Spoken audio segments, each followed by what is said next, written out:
বাংলাদেশ সচিবালয়ে লাগা আগুন নিয়ন্ত্রণে এসেছে।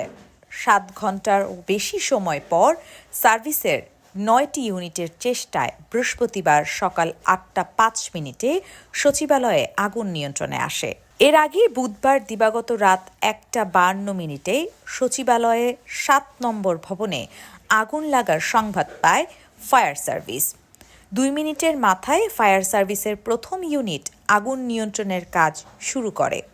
পর্যায়ক্রমে 19টি ইউনিট ঘটনাস্থলে যোগ দেয়।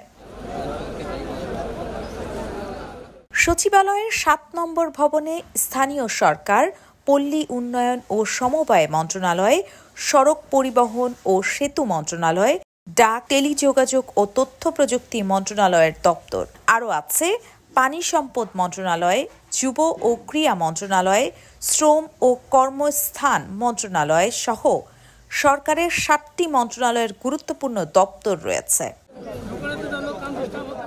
এদিকে গভীর রাতে এমন অগ্নিকাণ্ডের ঘটনা দুর্ঘটনা নাকি নাশকতা সেটি নিয়ে প্রশ্ন উঠেছে।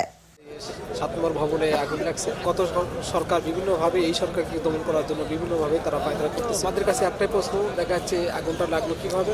এটা তো দুর্ঘটনা হতে পারে, আবার ষড়যন্ত্র হতে পারে, দুটোই ধারণা করা হচ্ছে। এ বিষয়ে স্বরাষ্ট্র উপদেষ্টা লেফটেন্যান্ট জেনারেল জাহাঙ্গীর আলম জানিয়েছেন, অগ্নিকাণ্ডের ঘটনায় তদন্ত কমিটি গঠন করা হচ্ছে।